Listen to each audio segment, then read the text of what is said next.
Okay, you've done it. You've actually put your team together in a way that you've got the engagement and the ownership you wanted for the type of change you need for the new year. And everything's going good. But now you're going to be faced with the next challenge, is how you keep the momentum going. And there's one thing that happens everywhere that can just kill the momentum.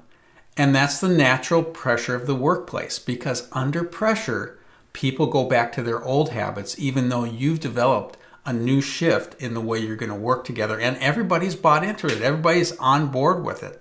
But under pressure, they go back to those old habits. So what is it you do?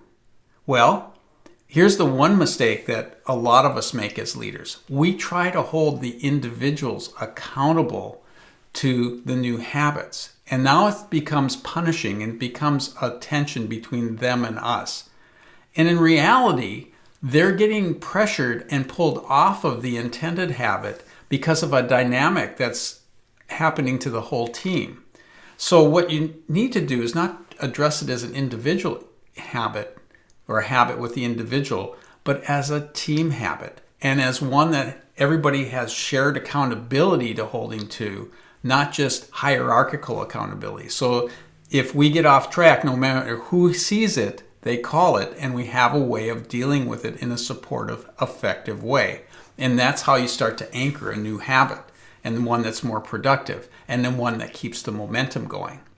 So the first thing is you have to create more clarity around what that habit is as a team.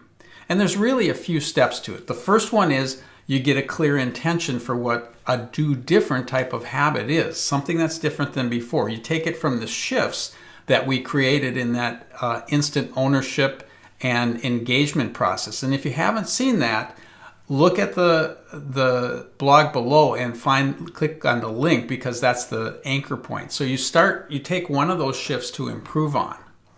And then you ask, what's the do differently behavior that we're going to do to work better, to change our habit as a team? Let's take one that happens for a lot of teams, and that's the one where we take too much personal responsibility as an individual and we get into trouble, and it's only at the 11th hour we ask for help. So maybe the intention around that is, if we see that we're getting into trouble or someone else is, and it's going to impact the team hitting its goal, we surface that early and ask for help.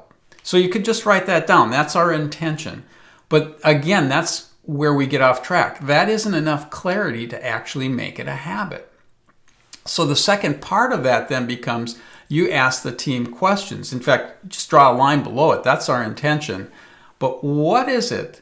What's the process going to be for doing that? So you may have some steps, like as soon as you see that something's happening where we're not going to meet our goal, or you're not going to be able to do your part, surface it to the team or the person impacted to discuss what you might be able to do differently. And then there are steps. If you can't figure it out, bring it to the manager. If they can't figure it out, we bring it to the team, and then we work on how we'll shift priorities and things and come back. So it could be 4 or 5 different in-order steps the team comes up with. Okay, great. So you've got the intention and you've got those pieces, and we're all saying this is practical and this is different than we've done it before. Then there's 2 more questions to ask, maybe 3. One, is there anything that we need to do differently about doing this that would make it safe for everybody to do this? And that could have to do is, when you come to somebody, don't come in an attacking, blaming mode. Don't wait till the 11th hour. What are some of the behaviors that really show that we're going to be different around this? Then the third piece that you want to do in creating this is ask the question, and this is where we call it proactive recovery. It's like, if we aren't doing this, if we see ourselves not doing it, what do we do then? Or if we see someone that's not doing it, what do we do then? Said, what we do is we bring it to their attention, point out the agreement, ask them what kind of support they need. So that's a way that, that we can come and now approach each other in that safe way, and it's everybody's responsibility to do it, not just the leaders. And then finally, people say, well, David, but if we give people that kind of a thing, like if they're in trouble, they always ask for help. Isn't that them not being responsible? Well, no, they're not. It's not, because people do get stuck that way, and we can surface it early. And I said, well, what if they do it time after time? Oh, that's great. If that's a concern that comes up on the team, then address it. Ask them, okay, if you were that person that people are sensing you're doing this time after time, how would you like people to approach you to surface that and solve it? And then write that down. And then when everybody's happy with it, that becomes our new habit. And type it up, have it in a place that we can review it from time to time. But what you really want to do at the end is just say, are we in agreement with this? What are we going to do to actually review it? And are people willing to hold each other accountable the way that we've described there? Now that you've got that, you've got a whole new description that's practical, that's usable. And what you do is make sure that you're reviewing it once a month, like what are we doing well and what do we need to improve at? And then just take a couple notes for the improvement over the next couple weeks.